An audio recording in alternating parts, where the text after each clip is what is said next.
ప్రభు మన కొరకు ప్రాణం పెట్టినటువంటి ఈ 40 దినాలు, గుడ్ ఫ్రైడే దినమున ఆయన ప్రాణం పెట్టేటువంటి దినానికి ముందు,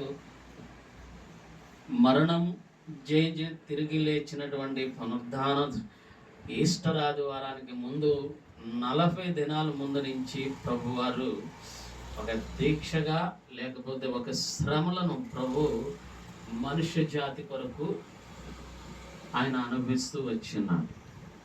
అందుకే దీన్ని శ్రమకాలము అని కూడా బాప్టిస్ట్ సంఘాలు లేకపోతే సిఎస్ఐ, లూథరన్ చర్చ్ వారందరూ కూడా శ్రమకాలం లేకపోతే గ్రీకు పదంలో లెంట్ కాలం అని పిలుస్తూ ఉంటారు. లెంట్ అంటే 40 దినాలు.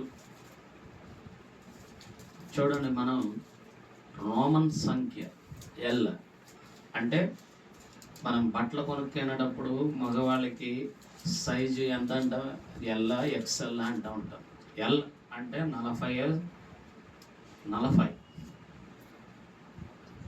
ఎక్స్ఎల్ అంటే 42 సైజు. గ్రీక్లో ఎల్ అంటే 40 దినాలు వ్రత దినముగా లేకపోతే ఉపవాస దినాలుగా పాటించడం మొదలుపెట్టారు.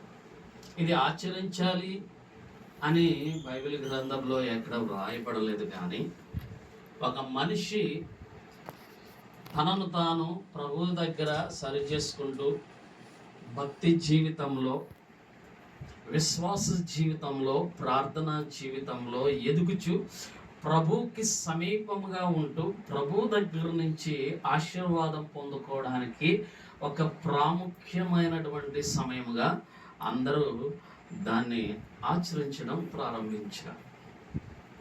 ఇప్పుడు ఈరోజు మనం కూడా 40 దినాలను కలిగి ఉండడానికి కారణం ఏంటి?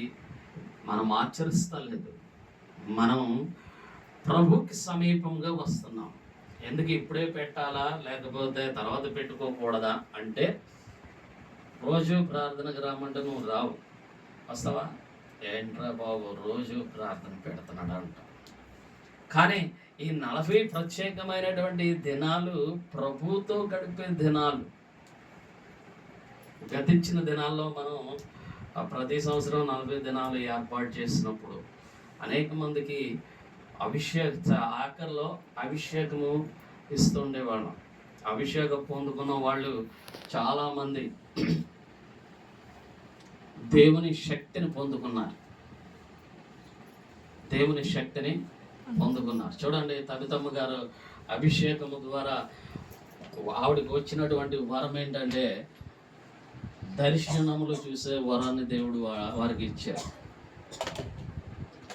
ప్రార్థించినప్పుడు ప్రభు మన మధ్యలో చేసే కార్యమును గూర్చి లేకపోతే జరగబోయే విధానమును గూర్చి దర్శనములు అంటే నిద్రలో కాకుండా కళ్ళు మూసుకొని ఉన్నప్పుడు చూపించే వరం వారికి అలా ఇచ్చారు. ఒక అమ్మాయి ఉండేది, ఆ అమ్మాయి వెళ్ళిపోయింది. ఆ అమ్మాయికి దేవుడు ఇచ్చినటువంటి వరం ఏంటంటే దెయ్యాలను వెళ్ళగొట్టే వరం ఇచ్చాడు. అభిషేకం పొందినటువంటి 3వ దినాన్నే ఒక దెయ్యంతో ముఖాముఖిగా మాట్లాడి ప్రార్థన చేసినప్పుడు ఆ ప్రార్థన శక్తి ఇంకా సరిపోక నాతో చెప్పినప్పుడు ప్రార్థన చేస్తే ఆ ప్రార్థన ద్వారా దెయ్యం వెళ్ళిపోయింది. ఇచ్చినటువంటి వరాన్ని ఉపయోగించుకోలేక ఈరోజు దెయ్యంతో సహవాసం చేసుకునే పరిస్థితులకు దిగజారిపోయింది. కానీ తల్లిగారు ఆ వరంను నిలబెట్టుకున్నారు. అలాగే పాస్టరమ్మ గారికి అయితే బోళ్ళను వరాలతో దేవుడిని నింపాడు. అలాగే ఒక్కొక్కరిని ఒక్కొక్క వరముతో దేవుడు, ఒక వరం అని చెప్పలేము, 9 వరాలతోనూ నింపవచ్చు. ఆయన కృపావరములు నానా విధములుగా ఉన్నాయి. అనేకమైన కృపావరములతో ఆయన మనల్ని నింపవచ్చు. ఏదేమైనప్పటికీ దేవుని ఆత్మశక్తి, ప్రార్థనా శక్తి, విశ్వాసం, ప్రార్థనలో ఎదుగుదల, ఆత్మీయంగా మనం ప్రభుకి దగ్గరయ్యే చక్కని సహవాసం ఈ 40 దినాల్లో మనకు దేవుడు అనుగ్రహిస్తూ ఉంటాడు. కాబట్టి మీరు మాత్రమే కాదు, మీకు తెలిసిన వాళ్ళని లేకపోతే మీకు పరిచయస్తులను రండి, ఇదిగో 40 దినాలు ప్రార్థన చేస్తున్నాం, మీ కొరకు కూడా ప్రార్థన చేస్తాం. ఈ పరిస్థితుల్లో కూడా దేవుడు గొప్ప కార్యాలు చేస్తాడు, అద్భుతాలు చేస్తాడని మీరు మిగతా వారిని ఆహ్వానించండి. మీ ఇంటి పక్క వారికి చెప్పండి ఎవరెవరి స్వరూపం. చెప్తేనే కానీ మనం ముందుకు అడిగి వేయలేము. మనం మెసేజ్ పెడుతున్నాం, మెసేజ్ చూస్తున్నారు కానీ సర్లే. అదే మనం మరొకసారి తెలియపరిచినప్పుడు వారు ముందుకు రావడానికి అవకాశం ఏర్పడుతుంది. కాబట్టి ఈ మాండలిక కాలంలో దేవుడు మనతో ప్రత్యేకమైనటువంటి విధానం అనగా సహవాసాన్ని దేవుడు మనకు అనుగ్రహిస్తాడు. ఇక్కడ కూర్చొని వెళ్ళిపోవడం మాత్రమే కాదు, ఈ 40 దినాల్లో మనం ఇంటికాడ ఉన్నప్పుడు కానీ, ఎక్కడ పనిలో ఉన్నప్పుడు కానీ, డ్యూటీలో ఉన్నప్పుడు కానీ, చదువులో ఉన్నప్పుడు కానీ ప్రభుతో సహవాసాన్ని, ప్రభువుని స్మరిస్తూ ఉండేటువంటి సమయాన్ని మనం అనుభవించవలసిన అవసరం ఉంది. అప్పుడు మన జీవితంలో బలమైన కార్యాలను మనం చూస్తాం. గొప్ప గొప్ప కార్యాలు, అద్భుత కార్యాలు, ఉన్నతమైన కార్యాలు, శక్తి కలిగిన కార్యాలు, భయంకరమైనటువంటి దుష్ట శక్తుల నుంచి విడుదల పొందిన కార్యాలు అనేకమైనవి ప్రజలు పొందుకున్నారు, అనేకమైనవి ప్రజలు అనుభవించారు. కానీ పిలువబడిన వారు అనేక మంది అయితే ఏర్పరచబడిన వారు కొద్దిమంది అని వాక్యం సెలవిచ్చినట్లుగా పొల్లి ఎగిరిపోతుంది, గింజ నిలబడుతుంది అనేటువంటి ప్రభువారు చెప్పినటువంటి వాక్య సందేశం ప్రకారముగా ఎగిరిపోతున్న వారు అనేక మంది, నిలబడేవారు మాత్రం కొద్దిమంది. దాన్ని ఏమంటారు తెలుగు భాషలో, కృతజ్ఞత కలిగి ఉండేవారు కొంతమందే, కృతజ్ఞత లేని వారు ఓ కళ్ళలుగా మారిపోతున్నారు. మనం కృతజ్ఞత కలిగిన వారిగా ఉండాలి, కానీ కృతజ్ఞత లేని వారిగా మనం ఉంటే ప్రభు ఆశీర్వాదం మనపైకి రాదు, కానీ దుష్టుని యొక్క శ్రమలు మనల్ని బలహీనపరుస్తూ ఉంటూ ఉంటాయి. ఇటువంటి సందర్భంలో మరి ఈ బుధవారపు ప్రార్థనతో మన జీవితం, మన వ్యక్తిగత జీవితం, మన హృదయం, మన మనస్సు, మన యొక్క కుటుంబం సమస్తము కూడా ప్రభు దగ్గర సహవాసం చేసినప్పుడు తప్పకుండా 40 దినాల తర్వాత మీరు అద్భుతాలు చూసి సాక్ష్యం చెప్తా ఉంటారు. హల్లెలూయా, హల్లెలూయా. చూడండి, వాక్యాన్ని ఒకసారి చూసుకొని ధ్యానం చేస్తుందాం. మనం ప్రతిరోజు మనం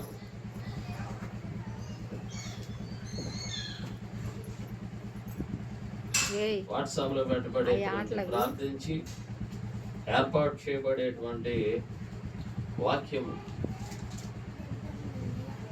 యెషయా గ్రంథం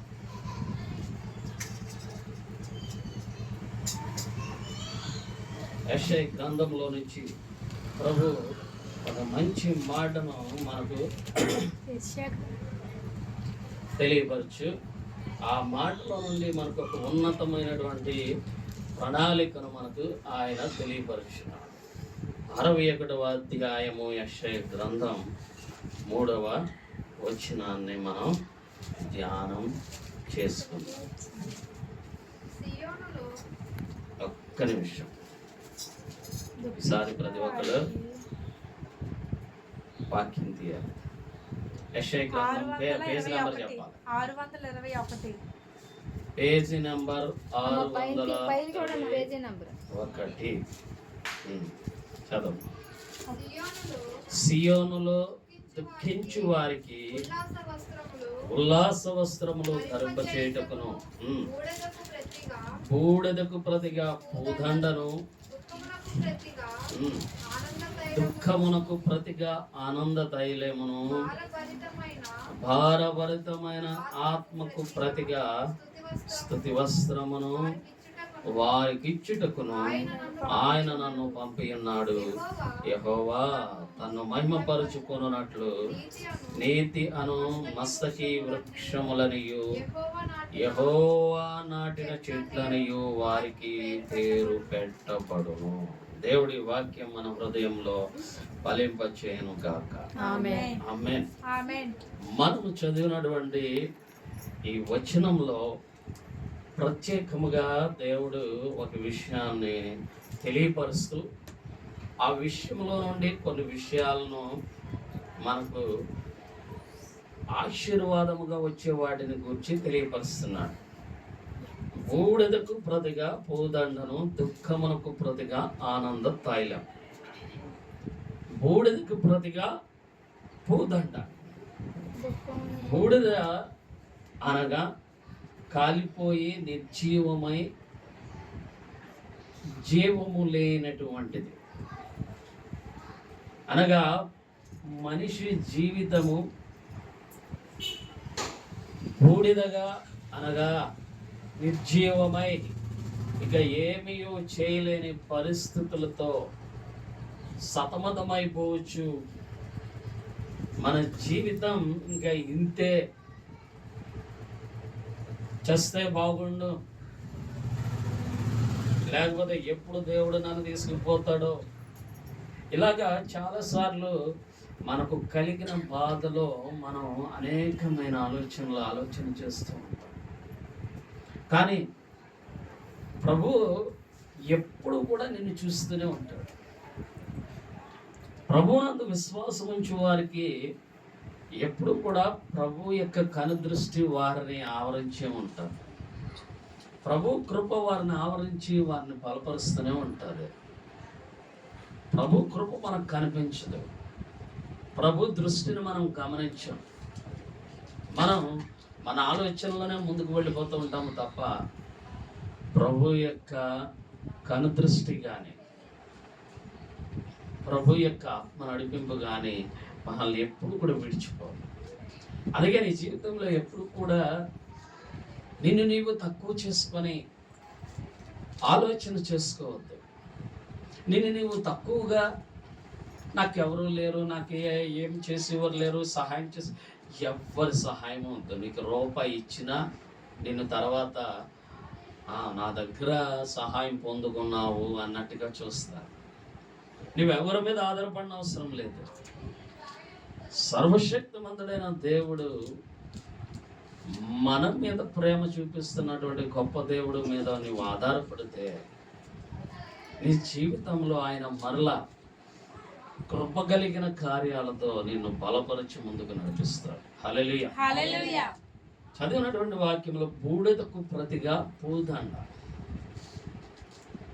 ఎదుకు పనికిరాని జీవితమును దేవుడు ఎలాగ చేస్తున్నాడంటే ఘనపరిచే జీవితముగా మారుస్తున్నాడు. హల్లెలూయా.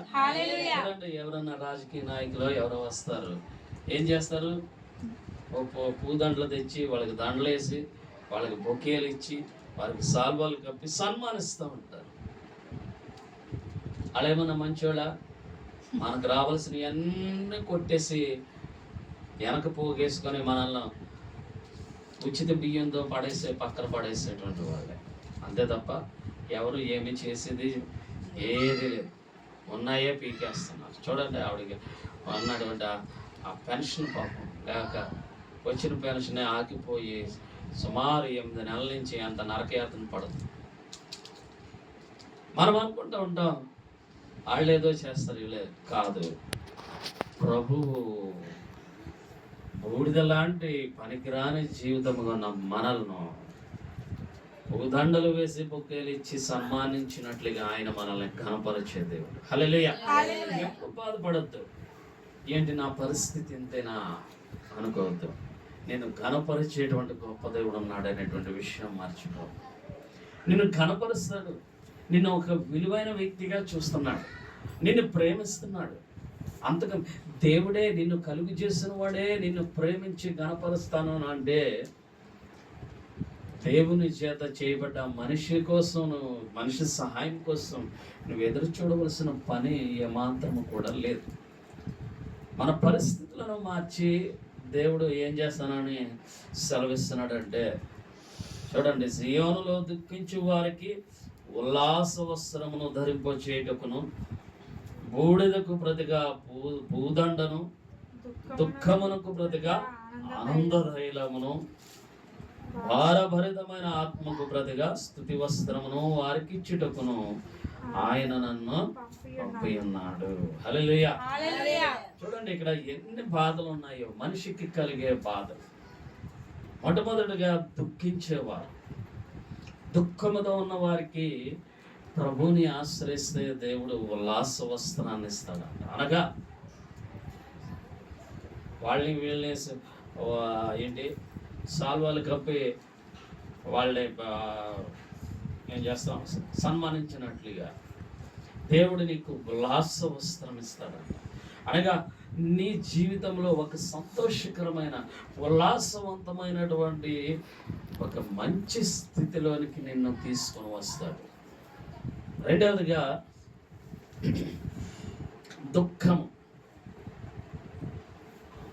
దుఃఖాన్ని తొలగించి ఆయన పూదండతో మనల్ని సన్మానిస్తాడు.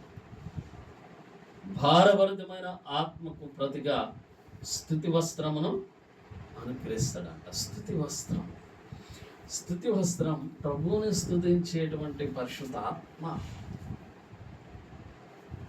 అభిషేకముతో కూడినటువంటి జీవితం ఆయన మనకు అనుగ్రహించి మనల్ని మరలా ఆయన మనల్ని పైకి లేవనెత్తపోచున్నాడు. హల్లెలూయా. అందుకే నీవు ఈ ఈస్టర్ వరకు కూడా ఒక సమయాన్ని నువ్వు ఏర్పాటు చేసుకో. ఇది మాత్రమే కాదు, ఇంటి దగ్గర ప్రార్థన చేయడం అలవాటు చేసుకో. ఇంటికాడ వాక్యం చదవడం అలవాటు చేయి. ఇంటికాడ దేవుణ్ణి స్తుతించడం, ఇంటికాడ మాత్రమే కాదు, ఎక్కడున్నా నువ్వు నడుస్తూ స్తుతించవచ్చు, పని చేస్తూ స్తుతించవచ్చు. స్తుతించడం అలవాటు చేయి. ఈ 40 దినాల్లో నువ్వు ఈ 3 అలవాటు చేసుకుని ప్రభుతో సహవాసం చేస్తూ ప్రభుకి దగ్గరగా ఉంటే నీ జీవితంలో దేవుడు బలమైన కార్యంతో నిన్ను ఘనపరచుకోవడానికి సిద్ధంగా ఉన్నాడు. హల్లెలూయా. నీ పరిస్థితులన్నిటిలో దేవుడు నీకు జవాబిస్తాడు. నీ పరిస్థితులన్నిటిలో దేవుడు నీకు సహాయం చేస్తాడు. నీ పరిస్థితులన్నిటికీ దేవుడు నీ పక్షముగా నిలబడతాడు.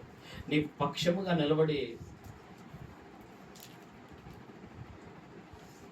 నీవు అనుకున్న, నీ హృదయంలో నీవు విశ్వసించిన, నీ ఆలోచనలో ఉన్నదాన్ని ఆయన సఫలపరిచి నీ బ్రతుకులో ఆయన మరలా సంతోషమును, ఆనందమును సంపూర్ణముగా అనుగ్రహించడానికి ప్రభు సిద్ధముగా ఉన్నాడు. హల్లెలూయా. నీవు ఒక నిర్ణయం తీసుకొని, నీవు ఒక సమయాన్ని తీసుకొని ప్రభుతో నీవు గడిపినట్టుగా, ప్రభుతో నీవు సహవాసం చేసి ప్రభుకి దగ్గరగా ఉంటే రాబో దినాలన్నీ కూడా నీ జీవితంలో దేవుడు సంతోషమును, ఆనందమును, ఆశీర్వాదమును అనుగ్రహించి నిన్ను స్థిరపరుస్తాడు. హల్లెలూయా. ఏం చేస్తాడు? స్థిరపరుస్తాడు. ఇంకా నీవు అటు ఇటు అది ఇది ఏం చేయాలి, ఎలాగా, ఏంటి అని ఆలోచించవలసిన పని నీకు రానే రాదు. ప్రభు కృప కలిగిన దేవుడు, కృపామయుడు నిన్ను కృపతో నింపుతాడు. ఆ కృపలో నుండి నీకు, నాకు, మనందరికీ కావలసిన సహాయం ప్రభు కలుగు చేస్తాడు. కాబట్టి ప్రియమైనటువంటి వారులారా, మీతో పాటు మీకు తెలిసిన వారిని కూడా మీరు ప్రోత్సహించి వారిని కూడా బలపరచండి. మీ ద్వారా వారు కూడా దేవుని ఆశీర్వాదాలు పొందుతారు. మీ ద్వారా వారు కూడా మేలు పొందుతారు. మీతో పాటు వారు కూడా సంతోషాన్ని అనుభవిస్తారు. కాబట్టి ఈ విషయాలను మీరు, ఈ వాక్యమును మీరు హృదయంలో మనన చేసుకుంటూ, ప్రభువా బూడిదకు ప్రతిగా ఏమిస్తాడు? భూదండను ఇస్తానన్నావు. దుఃఖమునకు ప్రతిగా ఆనంద తైలం ఇస్తానన్నావు. ఉల్లాస వస్త్రంతో స్తుతి వస్త్రంతో నన్ను అభిషేకిస్తానన్నావు కదా ప్రభా. ఇదిగో దుఃఖ పరిస్థితుల్లో ఉన్నాను. బూడిదలాంటి నా జీవితంలో ఈ దినము నాకు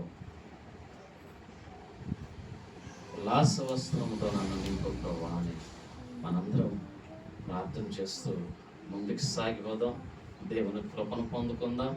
అట్టి కృపగల దేవుడు తన కృపతో మనందరినీ నింపును కాక. ఆమేన్. ఆమేన్.